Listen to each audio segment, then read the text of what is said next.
Hello everyone, this is Shadow. Due to copyright restrictions on YouTube, I can't publish many of the audiobooks you love. That's why I've created a special paid service where you can enjoy over 300 high-quality audiobooks from platforms like Webnovel, Pocket FM, Audible, Wuxia, and more. Each novel comes as a one-time purchase, no subscriptions, no hidden fees. After payment, you'll receive full access via Telegram, along with all future updates for that novel. You'll find a wide selection of your favorite genres and titles, always in premium audio quality. Check the full list of available novels in the description. DM me now to get your favorite stories in audiobook form and start listening today.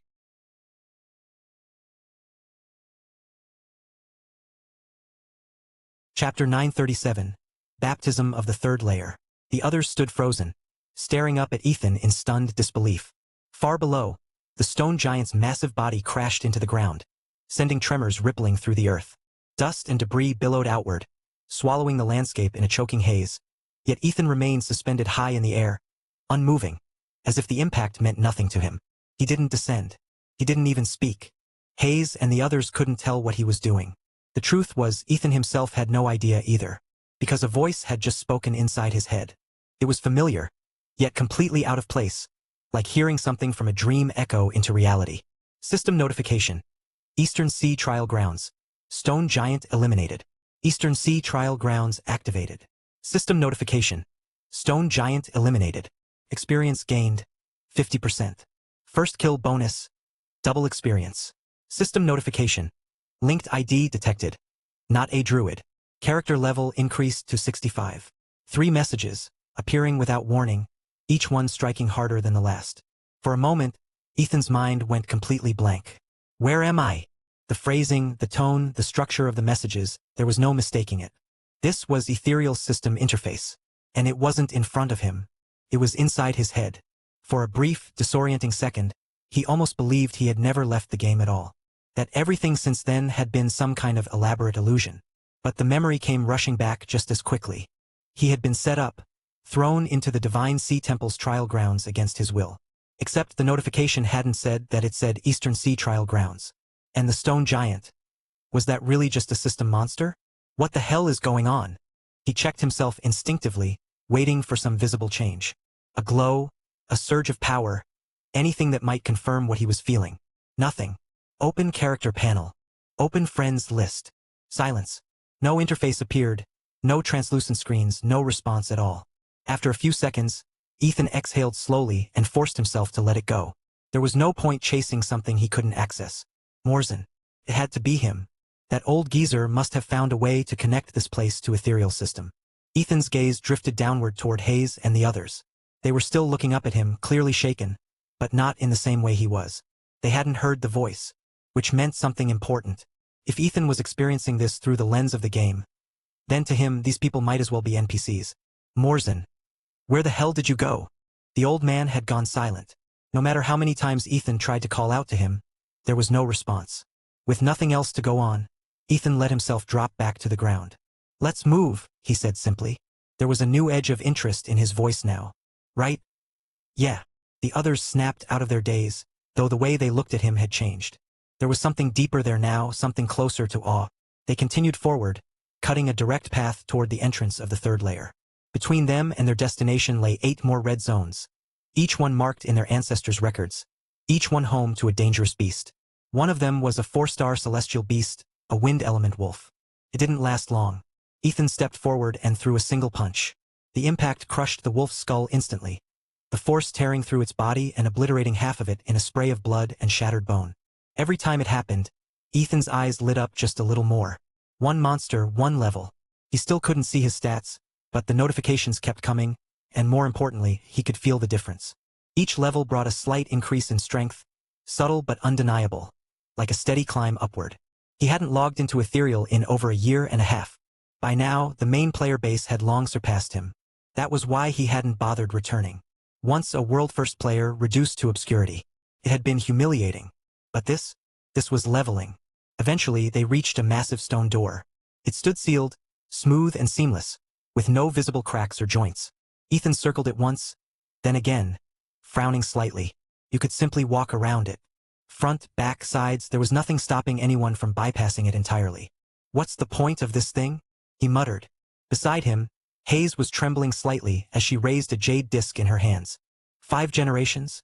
And we can finally enter the third layer. Ethan glanced at her. 5 generations? That meant no one from her clan had made it this far in over 100 years. And yet they had talked about fighting for the key as if it were within reach. Without him, they likely never would have gotten here. Hayes stepped forward toward the door, her movements careful, almost reverent. Ethan didn't stop her. Instead, he pulled out his own jade token and studied the map again, his eyes lingering on the remaining red zones. It was tempting, perfect farming route, but he forced himself to look away. Time mattered more. The Temple Lord had thrown him into this place out of fear, and that alone told Ethan everything he needed to know. If he stayed trapped here while Uncle Jed's group was in danger, he didn't finish the thought. How does this work? He asked. Hayes didn't answer. She had already dropped to her knees, the others following suit as they bowed their heads in silent prayer. Ethan frowned slightly but said nothing, waiting until they finished. When Hayes stood again, she turned to him. The disc is already charged. Your soul energy did that. It just needs to be placed into the slot. She pointed to a shallow recess in the stone door, shaped perfectly to fit the disc. And the praying? Ethan asked. The third layer is different, she said quietly. That's where it becomes truly dangerous. Most of our ancestors died up there. Ethan gave a small nod. He understood the gesture, even if he didn't share the sentiment. Fighters lived. Fighters died. In the end, only the winners remained. Hayes stepped forward and inserted the disc.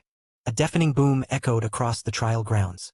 A series of heavy clicks followed, one after another, as if some ancient mechanism was awakening after centuries of silence.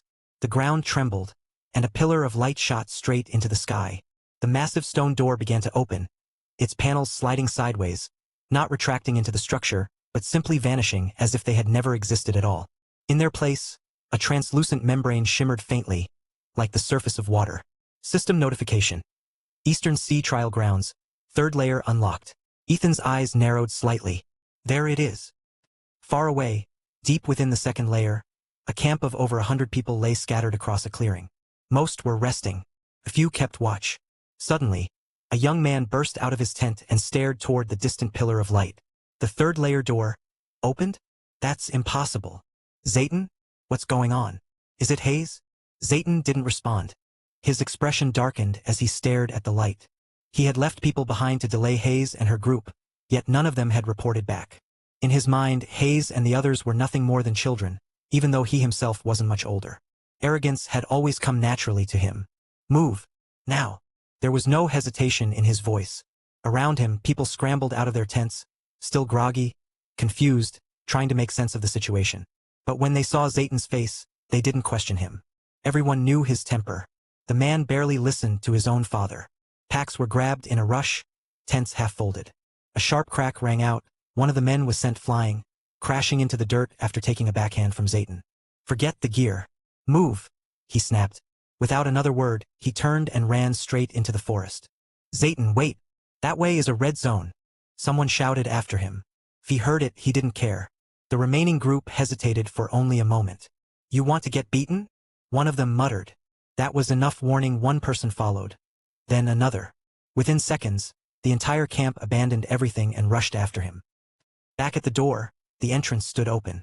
Hayes and the others didn't move. Instead, they turned to Ethan. What? He asked. You go first, Hayes said, her voice tight with emotion. This only happened because of you. Without you, we wouldn't have opened it. People would have died trying to fight the soul beast. Why? Just go, she said with a faint smile. You'll understand. The others nodded, their expressions carrying the same quiet insistence. Ethan studied them for a moment, then shrugged and stepped forward, passing through the shimmering membrane. Hayes followed. Then Brock, Ginger, and Onyx. The world twisted. Light rippled around them, distorting everything into a blur. System notification. Baptism in progress. First participant detected. Allocating 50% of baptism energy to you. System notification. Baptism complete. All attributes increased by 20%. Ethan blinked once, realization settling in almost immediately. So that's why. They had given him the first position deliberately, ensuring he received the largest share of the reward. A 20% increase across all attributes might not sound overwhelming, but for someone at his level it was enormous. The light faded and the he world reformed around them. What greeted them was nothing like what they had expected. The land was dead, barren and lifeless, stretching endlessly in every direction. There was no sign of vegetation, no trace of energy in the air, only a faint, lingering stench of decay that clung to everything. "This isn't what I expected," Ethan said quietly. Hayes stepped up beside him, her voice softer than before. "Me neither." They stood at the edge of a cliff, looking out over a vast, empty expanse that seemed to swallow everything in sight. Chapter 938. Square-faced. Hayes stepped up beside Ethan, her face stiff with shock, as though what she was seeing refused to fit into anything she had ever been taught. For a long moment she said nothing, just stared out at the empty stretch of the third layer, her disbelief written plainly in her eyes. Ethan noticed her expression and tilted his head slightly. "Isn't this how it's supposed to be?"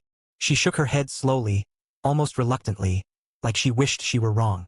"No, the ancestral records say the opposite. The third layer should be richer than the second, more energy, stronger celestial beasts, more relics. A lot more. Our ancestors who died in the ancient wars left behind treasures, heirlooms, things meant for those who came after. But this place..." She swept her gaze across the barren surroundings, her shoulders sinking. "It's like everything's been stripped clean." Ethan followed her gaze for a moment, then dismissed it just as quickly. Whatever had happened here had nothing to do with him. "Then we move on to the fourth layer." He looked straight ahead, his eyes fixed on a direction only he seemed certain of. When he had first entered, he had already checked the jade token, and it pointed clearly toward the next gateway. That was all that mattered. Whether the third layer had been emptied or looted to the bone was irrelevant. His path only went forward. Hayes hesitated. The fourth layer. There was a flicker of longing in her eyes, quickly buried under caution as she turned to him. "That's not somewhere we can just walk into." "Why not?"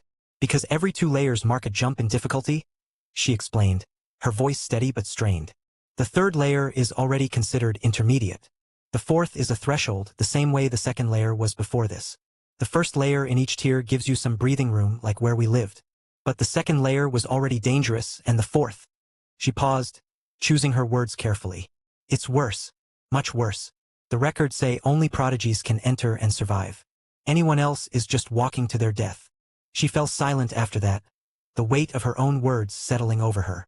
Hayes could feel the pull of that next layer, the temptation to keep climbing, to chase the end of the trial like the heroes in the stories she had grown up hearing. But she also knew exactly who she was. A healer, not a warrior. Even if she had chosen a combat path, her talent would not carry her through something like that. The fourth layer would not challenge her, it would erase her. "No entry unless you're a prodigy?" Ethan let out a quiet chuckle, glancing at her with a faint, knowing smile. "So you're not going?" Hayes opened her mouth, then closed it again. The answer was there, but saying it out loud made it real. Ethan didn't push her. Instead, he turned to the others. "What about you guys?" Their reactions were written all over their faces. Ginger's hesitation was the most obvious, her eyes flicking between Ethan and Hayes, while Onyx kept glancing at Ginger as if her decision would decide his own. Ethan caught that and almost laughed. The girl really had no intention of thinking for himself. Before anyone else could speak, Hayes made her choice. "You can go if you want," she said quietly from behind Ethan. "But I can't. I have responsibilities. If something happens to me..." She trailed off, then forced herself to finish. "Our people won't survive here." They had all grown up hearing the same stories, about the Divine Sea Temple, about the trials, about those who climbed higher and higher in pursuit of the so-called Supreme Throne. It was a dream shared by everyone born into this place. But Hayes understood something the others didn't like to think about. If she left and didn't come back, it wouldn't matter what she achieved. Even if she completed the trial, even if she gained her freedom, even if she reached the very top, she wouldn't return. And without her, the tribe would lose its only healer. In a place with no real medicine, barely any herbs, where even a serious wound could mean death, that loss would be catastrophic. "Fine. I'm not going either," Ginger said at last, letting out a long breath, as though she had been holding it in for too long. "Same here," Onyx added immediately, without a trace of hesitation now that her decision was clear. "Us too." Brock and Vale exchanged a glance before speaking together, their voices firm. Riley stared at them like they had lost their minds. "Are you all idiots? Why aren't you going? This is a once-in-a-lifetime chance. Stick with him and we might actually make it out. My grandpa always said, climb as high as you can, even if you die trying." She waved her fist, completely fired up, her energy spilling out in every direction. Ethan rolled his eyes. He got what she meant, but the way she said it made him sound like some kind of lucky charm people were supposed to cling to. Still, he couldn't deny that he liked her grandfather's philosophy. Climb as high as you can. Whether you lived or died wasn't the point. What mattered was how far you got before the end. In the end, only Riley chose to follow him. Ethan didn't try to persuade anyone else. Everyone had their own path to walk. If they had decided to keep following him, he wouldn't have turned them away. But if they chose to stop here, that was their decision. He had no obligation to change their minds. Hayes, however, kept glancing at Ginger, Brock, Vale, and Onyx, as if she wanted to say something but couldn't quite bring herself to do it. The silence stretched until Brock finally broke it. "Hey, don't look at us like that," he said, scratching the back of his head. "We grew up together. Your grandpa took care of all of us. I might not be the smartest guy around, but I know one thing. If you're safe, the tribe's safe. So wherever you go, we go." It was a simple statement, but it landed with surprising weight. The others nodded along without hesitation. Hayes trembled slightly, her eyes turning red as she struggled to keep her composure. "Hey, don't start crying," Vale said, walking over and lifting a hand to pat her shoulder. For once, Hayes didn't flinch away from him. Vale froze for a split second, clearly surprised, before gently bringing his hand down. She gave a small, grateful smile. "All right, let's search this place. Maybe something's still left." "Got it. Yeah, let's at least send Ethan and Riley off properly," Brock added with a laugh. "Leaving already?" The voice came from the entrance, cold and sharp, like it had been forced through clenched teeth. "Who took my opportunity? Who claimed the first baptism?" Riley's face drained of color. "Oh no, it's Satan. The portal must have opened and he sensed it." The others stiffened immediately, tension snapping into place like a drawn bowstring. Ethan didn't understand why they were so afraid of this guy. He had thought they might avoid him altogether. Apparently not. A massive figure stepped through the light of the gate. Ethan stared at him for a second, then burst out laughing. There was no holding it back. The man looked like he had been carved out of blocks. His head was perfectly square, his ears square, his eyes, nose, and mouth all rigidly shaped, and his body followed the same unnatural geometry. Arms and legs, straight and angular like something that didn't belong in the real world. Zayton froze, his expression darkening. "Who are you? And what's so funny?" Ethan wiped at his eyes, still grinning. "Your savior, obviously, and I'm laughing at you. What happened? Were you born like that, or did someone build you piece by piece?" The reaction was immediate. The air seemed to tighten as Zayton's expression twisted with rage. Hayes and the others all winced slightly. They had forgotten to warn Ethan. There were some things you just didn't say to a person, especially not to their face. "You're dead," Zayton said, his voice low and shaking with fury. Ethan's smile faded, replaced by something colder. "The last person who told me that is buried so deep no one remembers his name." Zayton didn't waste another word. He lunged forward, his square fists cutting through the air with frightening speed. Ethan didn't even look at him. Instead, he glanced sideways at Hayes. "Can I kill him?" The question hit harder than the attack itself, leaving the others momentarily stunned. Before Hayes could answer, Zayton roared, "You think you can ignore me? Bloodlust, activate." A surge of power exploded from him. His movements sharpened instantly, faster, stronger, more aggressive, his entire body pushed to its limits at the cost of his defenses. Ethan watched the shift with calm interest, then clenched his fist. Panther form, rend, condensed. A sharp sound cut through the air as three blade-like extensions formed along his hand, solidifying from condensed energy rather than being released as a skill. "Don't!" Hayes shouted at the last second. Ethan moved anyway. He ducked under Zayton's punch, the force of it cracking through empty space as if it had struck something solid. At the same time, his arms swept upward, the blades already aligned with Zayton's chest. At Hayes' shout, he adjusted slightly, shifting the angle just enough. The sound of tearing flesh followed. 3 deep gashes opened across Zayton's ribs, blood spilling instantly. The entire exchange lasted no more than a heartbeat.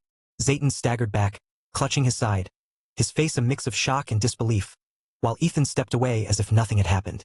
This has to be the baptism," Zayton growled, his eyes burning with resentment. "No one should be able to hurt me like that otherwise." "Zayton, stop," Hayes said quickly, stepping between them. "You can't beat him. He's a prodigy-tier trial-taker from Earth." She wasn't defending Ethan. She was saving Zayton. Zayton blinked, his anger faltering as he stared past her at Ethan.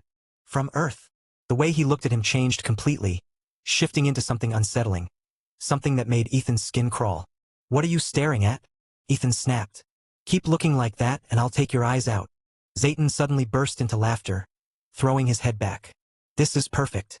Hayes, you've done well. The young clan lord will reward you for this." He removed his hand from his wound as if it no longer mattered. Ethan frowned, his gaze dropping to Zayton's ribs.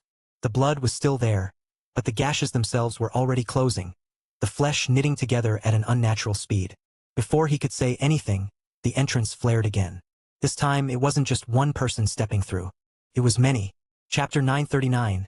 The moment control slipped. Zayton watched the flood of people pouring into the area and took a slow, measured step back, his expression settling into cold satisfaction as he raised a hand and pointed directly at Ethan. Kill him. The newcomers hesitated at first, their eyes flickering with confusion as they tried to place Ethan's face. But that uncertainty lasted only a heartbeat. Recognition didn't matter. When Zayton gave an order, obedience followed. Back home, hesitation came with consequences none of them were willing to face.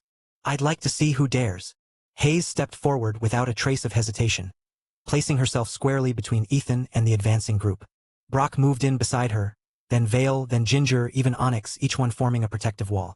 Riley lingered for just a second longer than the rest, her small frame tense, before she hurried forward too and planted herself in front of Ethan, trying to look braver than she felt.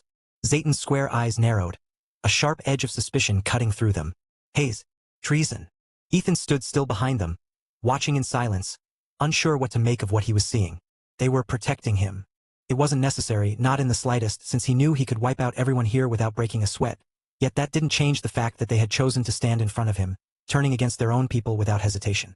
The thought brushed his mind, faint but undeniable, carrying with it a flicker of warmth he hadn't expected to feel. Don't get the wrong idea, Riley whispered beside him, her voice low but clear. Hayes isn't protecting you. Ethan glanced down at her, surprised. Ever since he had repaired her shattered mindscape, her psychic sensitivity had sharpened considerably, enough to catch even the smallest shift in his thoughts or expression.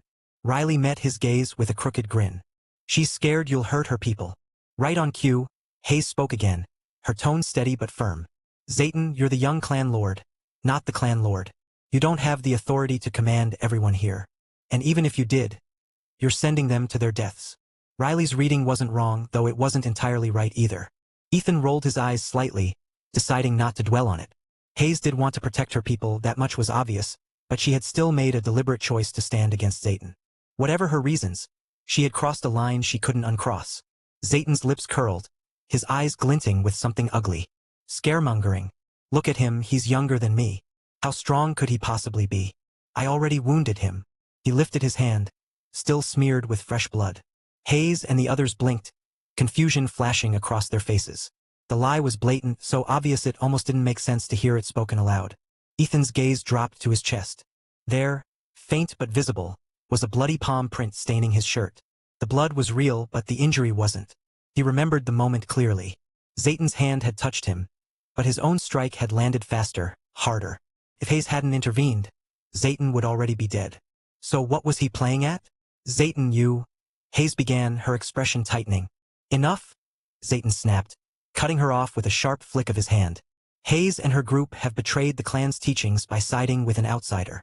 There's no need to show mercy. Kill them. Otherwise... His voice dropped, quieter but far more dangerous. You know what happens when you return. That final sentence sent a ripple through the crowd behind him. They didn't actually believe Hayes had betrayed anything. Everyone here knew what Zayton was like. The accusation was just a convenient excuse. What truly mattered was the threat behind his words.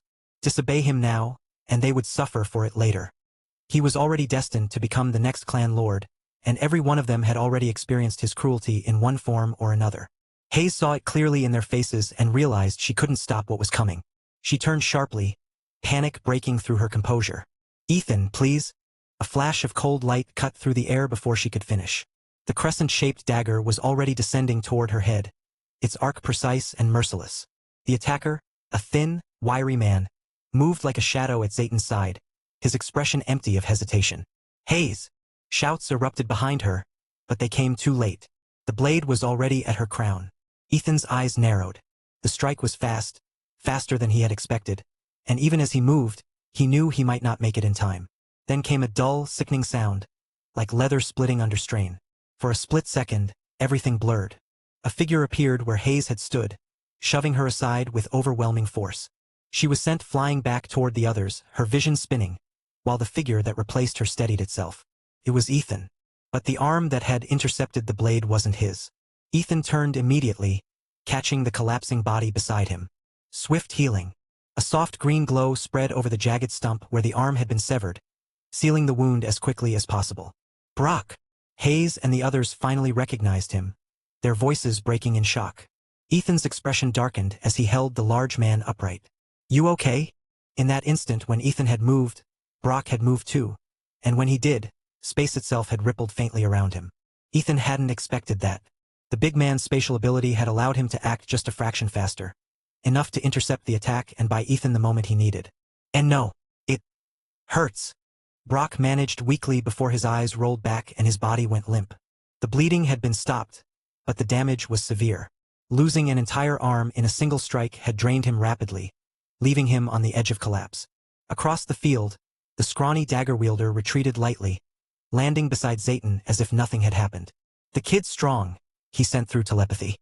"You don't say, old man," Zayton replied with biting sarcasm. "If he weren't, how would he kill everyone here? Planning to do it yourself?" The insult was sharp and deliberate. Despite looking younger, the scrawny man's expression darkened. "Watch your mouth, brat. That's your ancestor you're talking to." "Shut up," Zayton shot back, his tone filled with irritation. "If it weren't for you, would I look like this? You've been scheming for years just to get back to the third layer." The man's eyes flickered, anger flashing briefly before he forced it down. No one else present understood the exchange. To them, he was just another member of the younger generation. But the truth was far more unsettling. He was an old monster inhabiting a borrowed body, and somehow Zayton's current form was tied to him. The details remained a mystery. "Well?" Zayton barked aloud, turning his attention back to the others. "What are you waiting for?" The group had been frozen by what they had just witnessed, but his voice snapped them out of it, replacing hesitation with dread. They all knew the scrawny man. He was Zayton's favored enforcer, the one who handled punishment. No one forgot what he had done to Irwa. A single moment of hesitation had earned the poor boy a full day strapped to a chair while his feet were tickled relentlessly with a feather. By the end of it, Irwa had been reduced to something barely functional, his mind shattered beyond repair. No one hesitated now. Weapons were drawn. Fear drove them forward. "Charge!" They surged toward Ethan and the others. "Don't!" Hayes screamed again, but she didn't even know who she was trying to stop anymore. Ethan or her own people. It didn't matter. No one listened. Ethan's gaze had already turned cold the moment Brock's arm hit the ground. He hadn't known the man long, but that didn't matter. Brock was loud, rough around the edges, but sharp in his own way, and he had treated Ethan like a friend without hesitation, even offering up his stash of local specialties with a grin. And now, right in front of him, someone had severed his arm without a second thought. A slightly different angle and it would have been his head instead. The intent behind that strike had been absolute. The people charging toward him now might just be following orders, but that didn't excuse their choice. "You want to die? Fine." Ethan moved. He met the first attacker head-on. An iron rod came swinging toward him, but Ethan drove his fist into it without slowing down. The metal snapped with a sharp crack, and his punch carried through, veering slightly off its original path before slamming into the man's chest. The impact exploded outward. Bone shattered. Flesh gave way. A gaping hole tore through the man's ribcage as Ethan flicked his arm aside, reducing the body to a spray of blood and torn fragments that scattered across the ground. "It's over." Hayes closed her eyes, a single tear slipping down her cheek. She understood what this meant. Their entire generation, everyone standing here, was about to be wiped out. Ethan didn't stop. The others faltered after seeing the first man die so violently, but hesitation only sealed their fate. Ethan moved through them faster than their eyes could follow, leaving behind nothing but afterimages and destruction.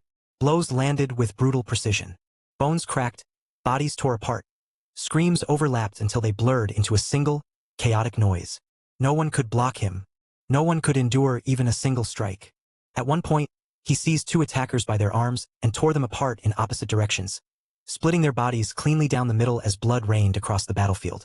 Within moments, more than half of them were already dead. Then, suddenly, a deep, resonant voice echoed inside his mind. "Namo Amitba." Ethan's body froze mid-motion, his blood-covered form going completely still. No one else noticed, but just moments earlier, his eyes had been glowing faintly green. At the sound of that voice, the glow vanished as if it had never been there. Ethan looked around slowly, his expression tightening as awareness returned in full. He remembered the first strike, the one meant to intimidate. After that, everything blurred. Somewhere along the way, he had lost control. Every movement, Every attack had become excessively violent, far beyond what he intended, driven by something he couldn't quite grasp. What happened? The question echoed in his mind, heavy with unease. Something had gone wrong inside him, something dangerous, and for the first time in a long while, Ethan realized he didn't understand himself at all. Chapter 940. Spirit Summoning Array Awakens. Ethan didn't have time to check his own condition. His body still hummed from the aftermath of battle, but before he could even take a breath, Hayes and the others were already shouting his name in alarm. Zayton, what are you doing? There was something wrong with their voices. It wasn't just confusion or anger, but a thick, suffocating terror that made Ethan's chest tighten, even before he understood why. A second later, he felt it too. The air itself had changed. It was saturated with something dense and oppressive, like heat rising from boiling water. Except this was blood energy, churning and rolling through the surroundings in violent waves. His heart lurched as he turned his head. At the feet of the block-faced brute and the scrawny man lay dozens of array tokens scattered across the ground. Most were crude rune-inscribed stones, though there were also wooden pieces, yellow talisman papers, and even a few fashioned from dried leaves. It was a patchwork construction, cobbled together from whatever scraps could be found in this barren, resource-starved place. And the blood energy, it was all flowing straight into that array. From the bodies of the people Ethan had just killed. The corpses, whether intact or shattered, had all withered down into dry husks, shriveled like mummies. Whatever life remained in them had been completely drained, funneled into the formation without restraint. The scrawny man was calmly pulling out weapons and armor from a storage device, laying them down one by one. They looked ancient, nothing like modern equipment, each piece carrying a faint, eerie weight. Not enough. Kill them all, he said coldly, his expression tightening as he noticed Ethan had stopped attacking and was now staring directly at them. He was speaking to Zayton. Zayton didn't move. I said go. The scrawny man barely managed 3 words before a dagger plunged into his chest. Should be enough now, right? Zayton stood there, his expression unreadable, the dagger buried deep in the man's body. The scrawny man's face twisted with disbelief and resentment. You what? Zayton's voice was low, but every word carried years of suppressed hatred. I've waited a long time for this. If it weren't for you using that blood-refining art on me before I was even born, would I look like this now? Do you know what it's like, growing up like this?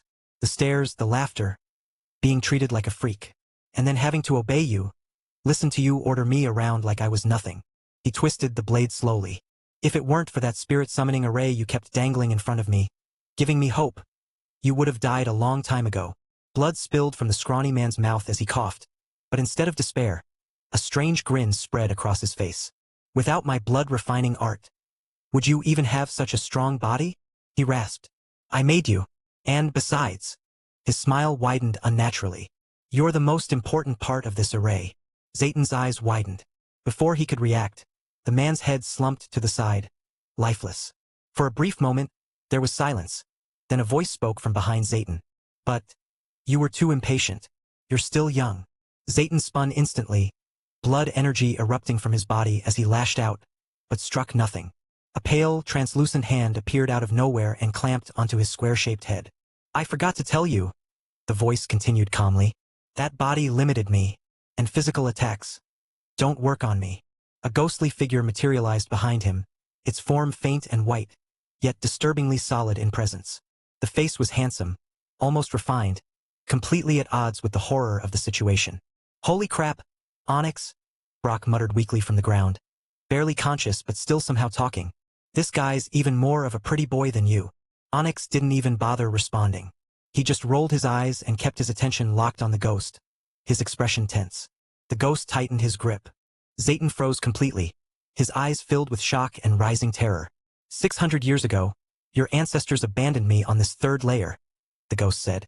But they never considered that I, Urix, would abandon my body as well. Now, I'll use the blood of their descendants to awaken the fallen spirits of this battlefield, and they will help me escape this divine sea prison. A dull explosion echoed. Zayton's body burst apart into a cloud of blood mist, the energy released far denser than anything Ethan had produced before. All of it happened in the span of seconds. Zayton killed the scrawny man, and then died just as quickly. Urix? No, him.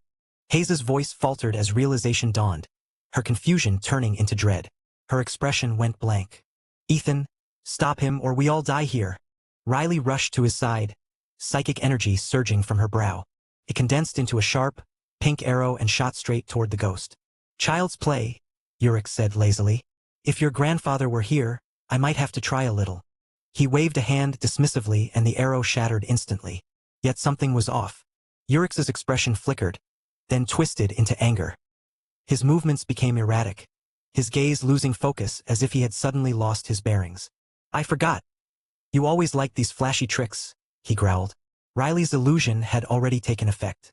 "Ethan, I can't hold him for long," she called urgently. Too late. Ethan's eyes narrowed. A pillar of blood-red light suddenly shot into the sky, solid and overwhelming.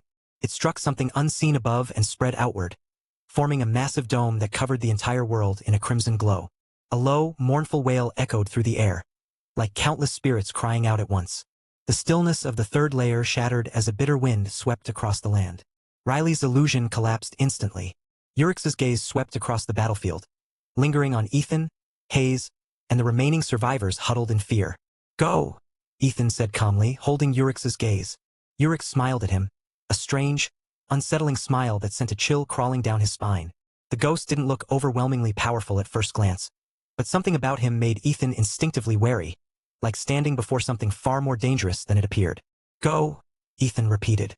The weapons scattered across the array suddenly rose into the air, each one glowing with a deep, blood-red light. Then they shot forward. Ethan grabbed Riley and dodged a streak of red light as it tore past them.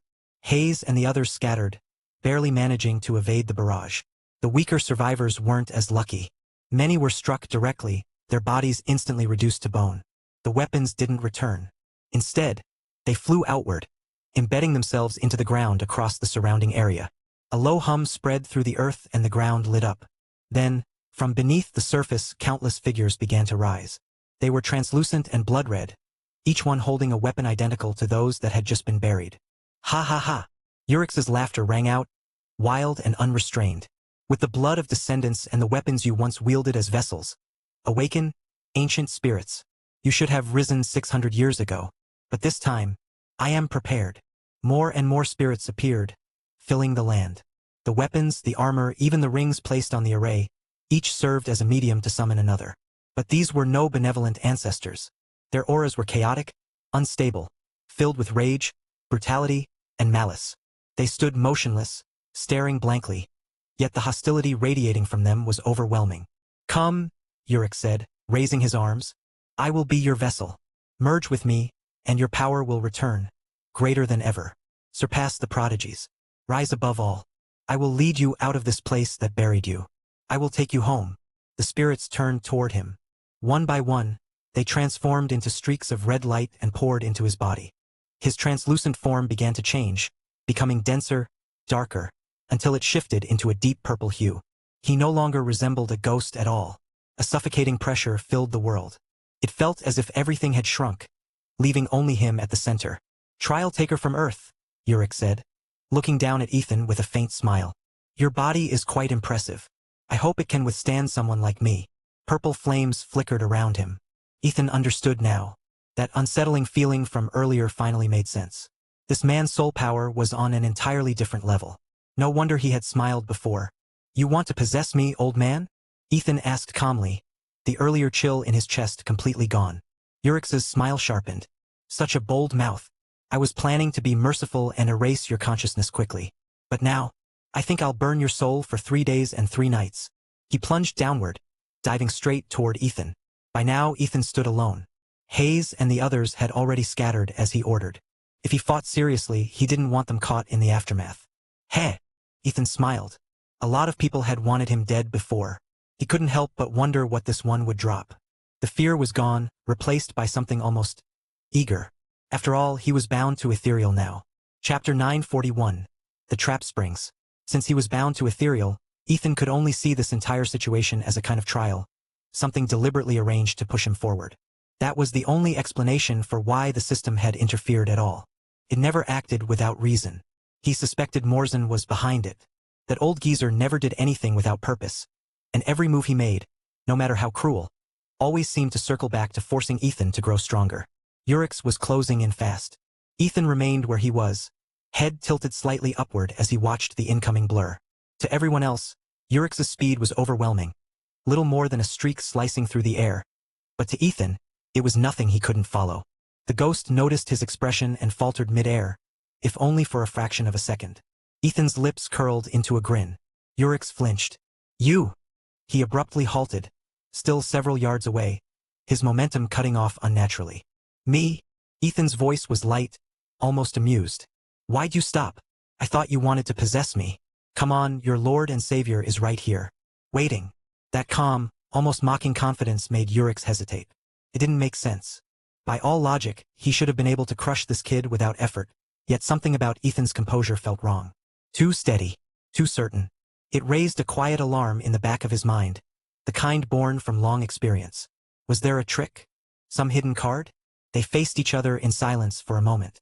Ethan said nothing more, only held that faint, knowing smile, while Urix's aura flickered and surged, rising and falling like an unstable flame.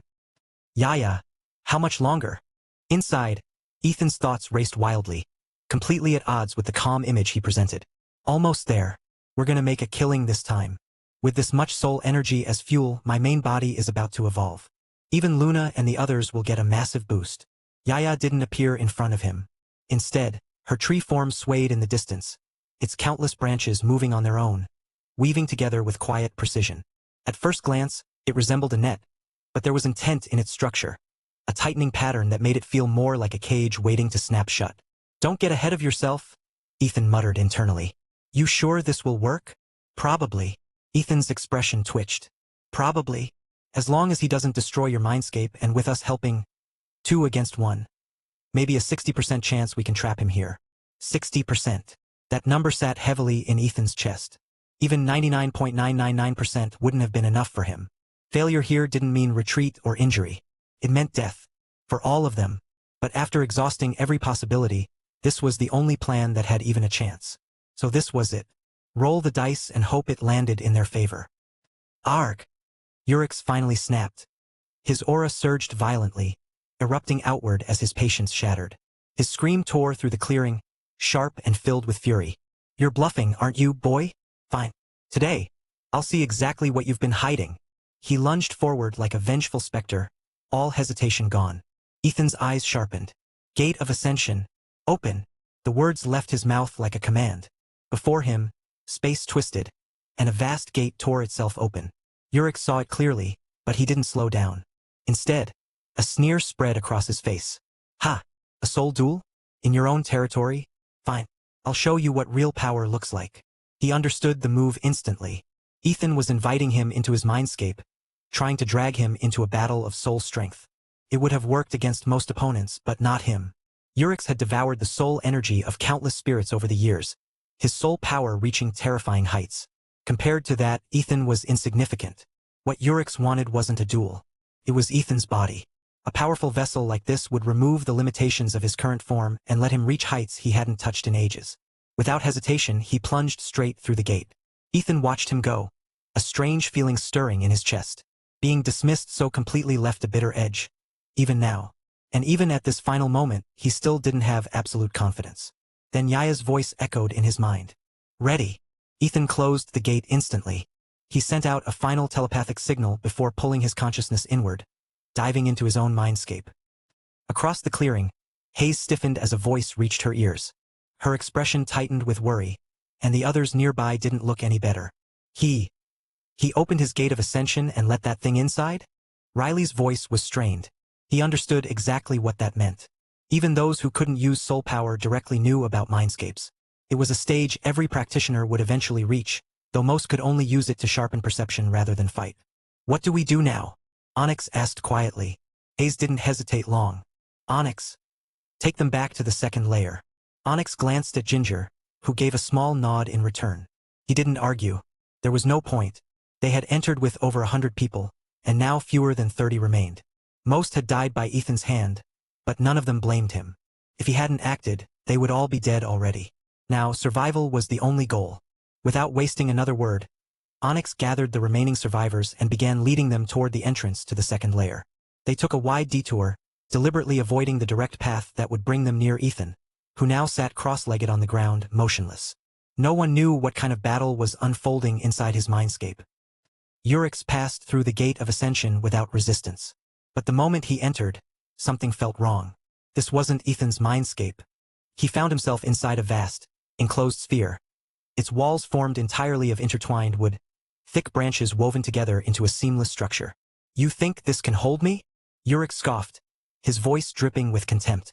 "Are you stupid? Or just completely ignorant?" He shot forward, aiming straight for the walls. Outside the sphere, Ethan stood quietly, watching. The structure filled most of his mindscape, Yaya's branches forming a dense prison.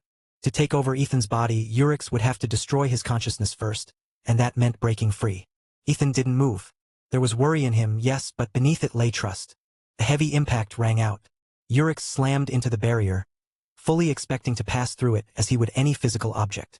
Instead, the vines flared with a vivid green light, and he was thrown backward as if struck by an invisible force, his form snapping back like a projectile. "What? Impossible. What is this?" His voice sharpened with disbelief. A ghost couldn't be blocked by ordinary matter. Only specially constructed arrays could interfere with a spirit, and this clearly wasn't one.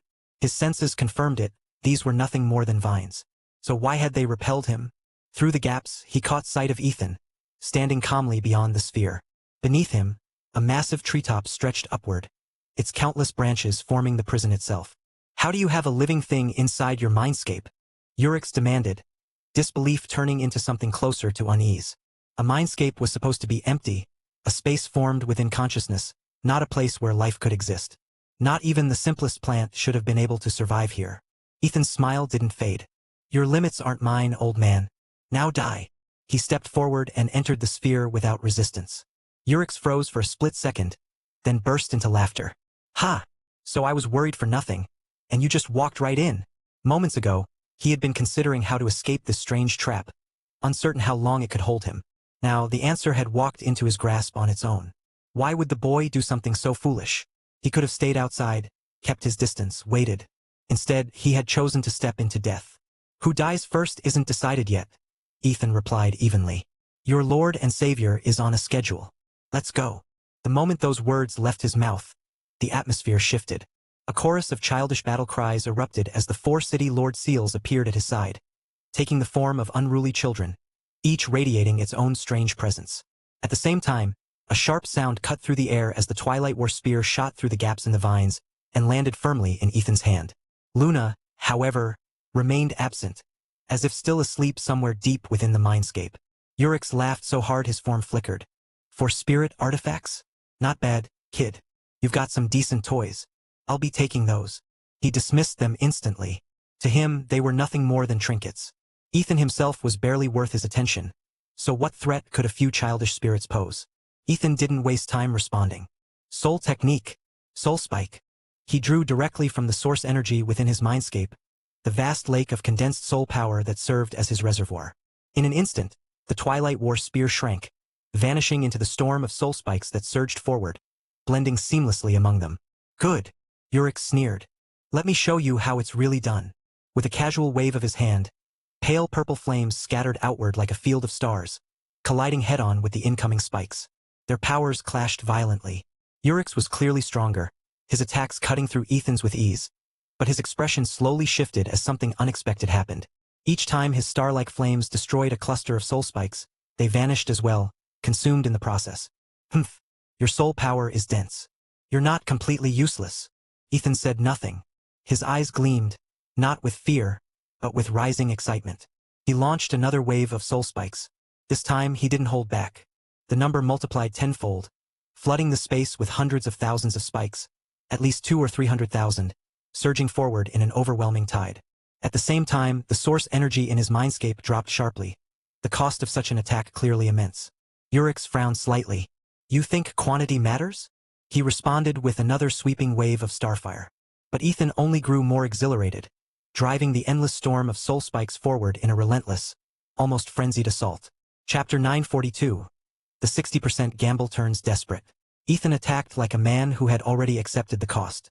There was no rhythm, no restraint, just a relentless surge of soul force crashing forward again and again as if he meant to burn everything he had in one go.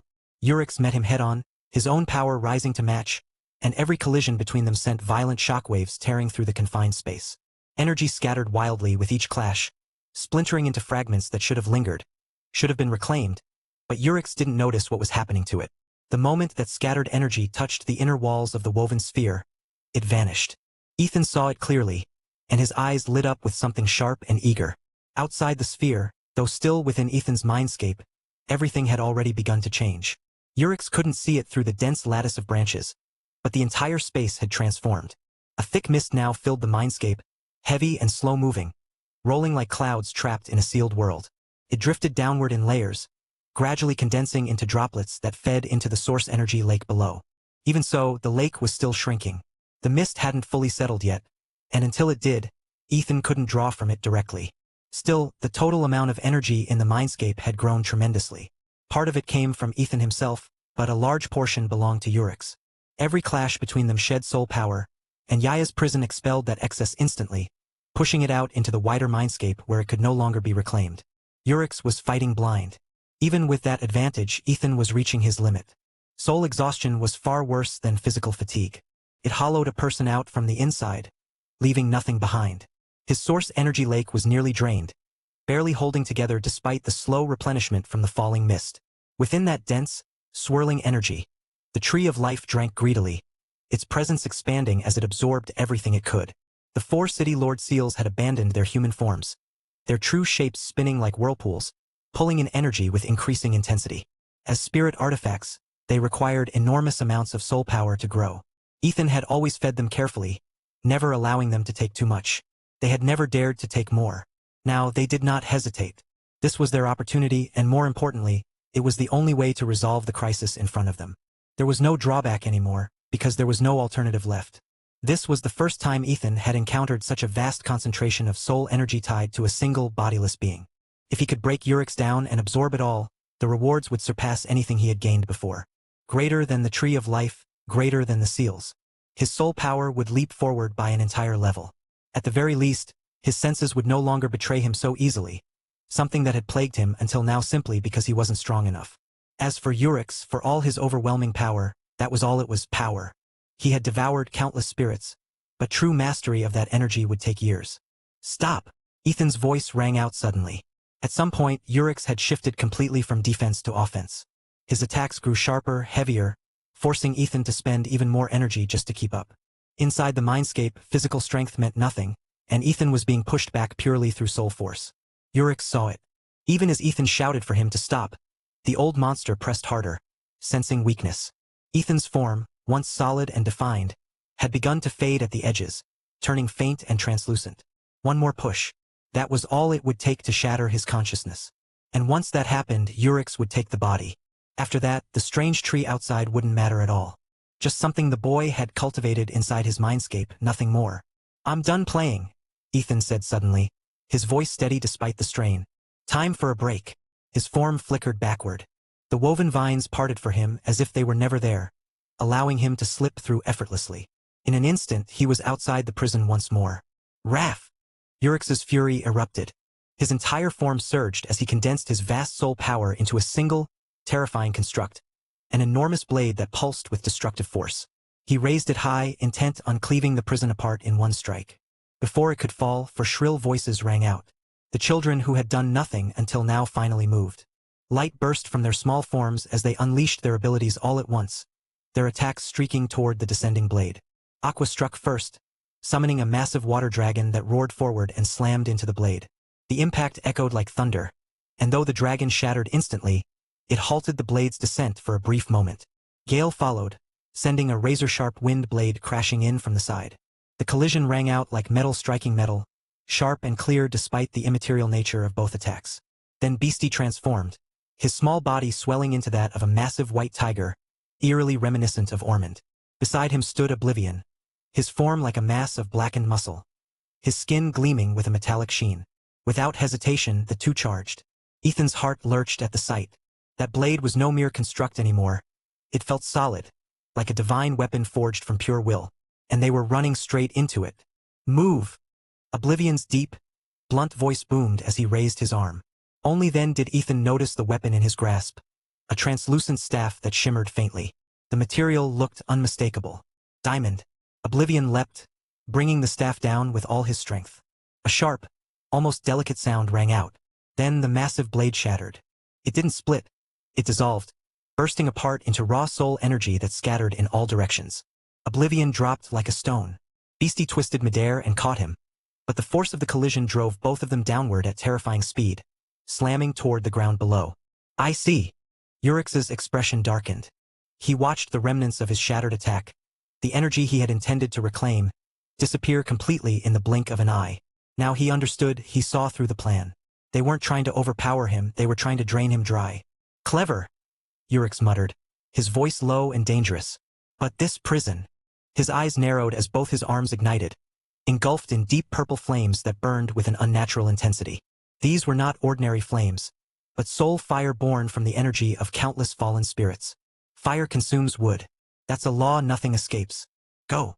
The flames shot forward, streaking toward the woven ceiling of the sphere. No. That's karma fire.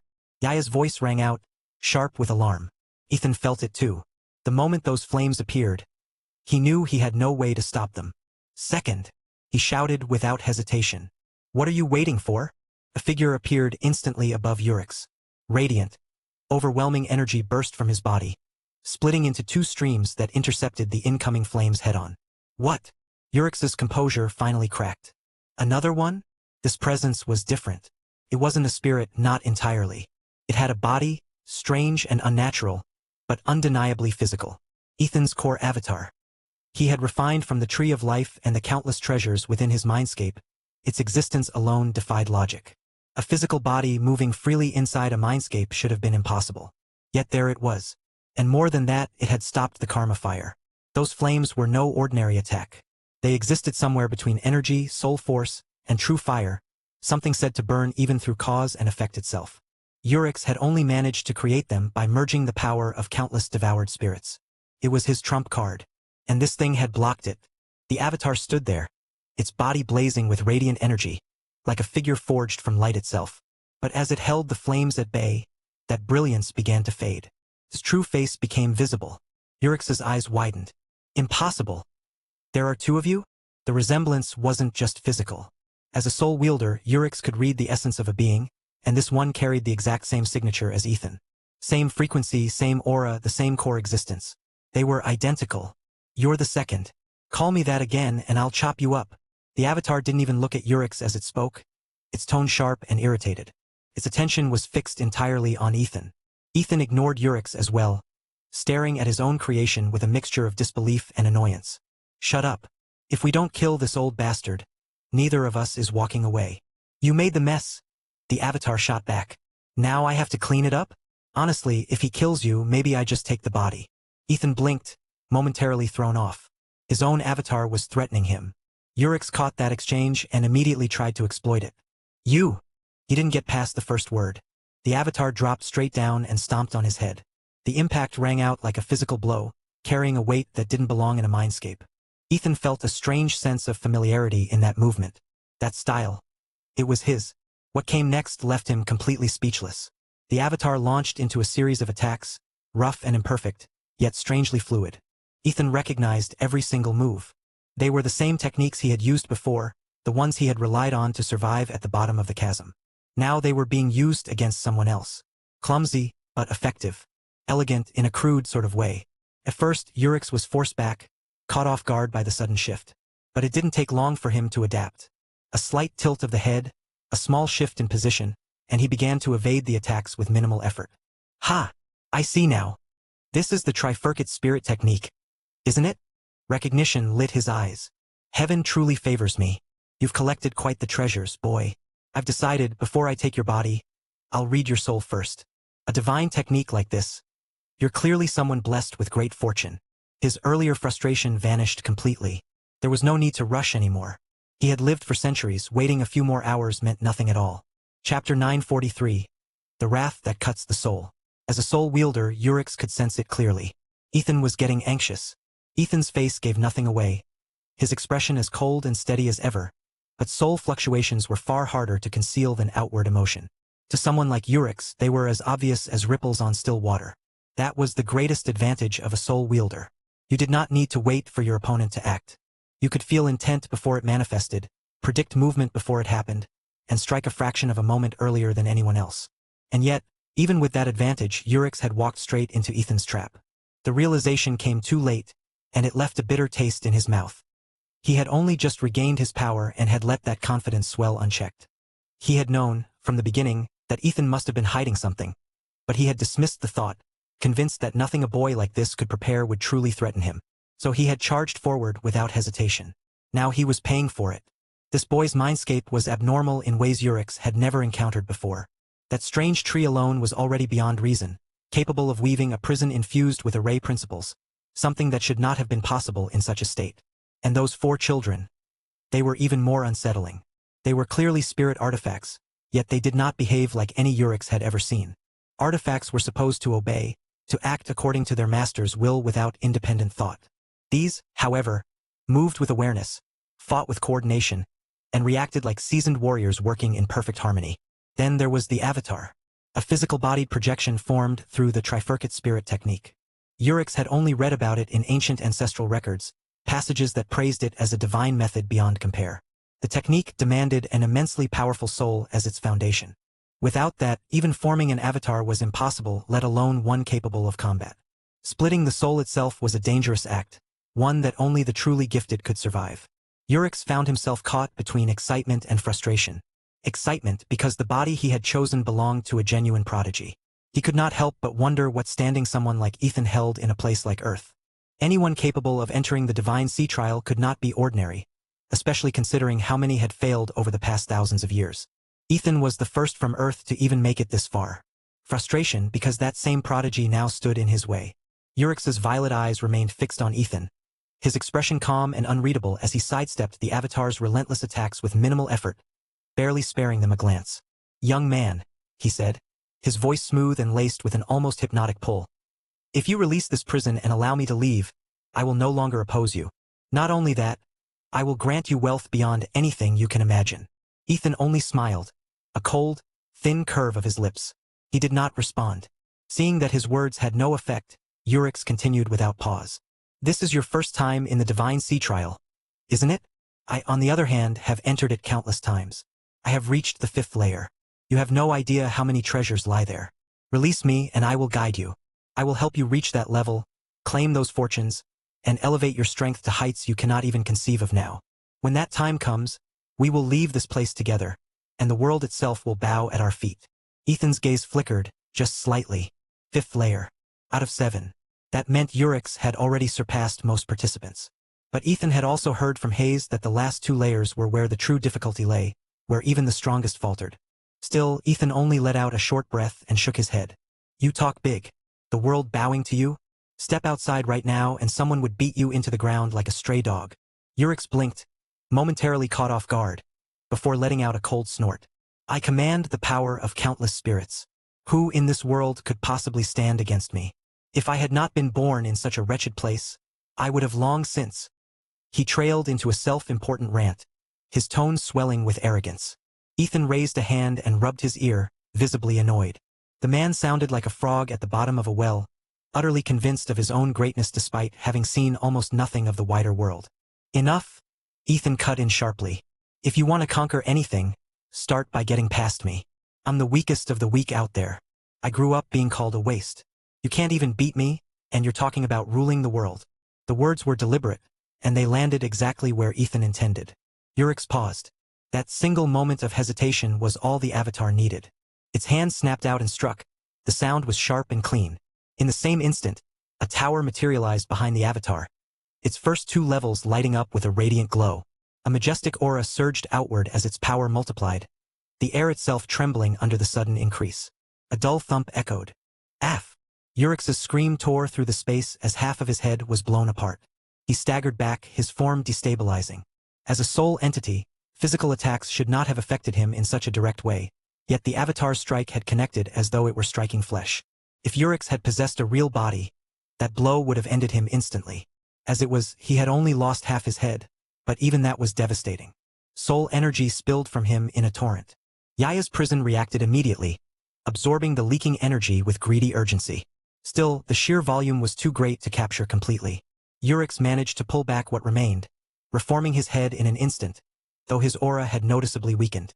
"You wretched little things." His voice trembled with fury. In that single exchange, he had lost nearly a fifth of his accumulated spirit energy, something that had taken him centuries to build. "You're forcing me." His eyes burned as he raised a finger to his brow, his expression twisting in visible pain as though he were tearing something out of himself. Ethan narrowed his eyes but still could not resist. "What's wrong? Having trouble taking a dump, old man?" The insult was crude, but intentional. The next moment, Urix's body split.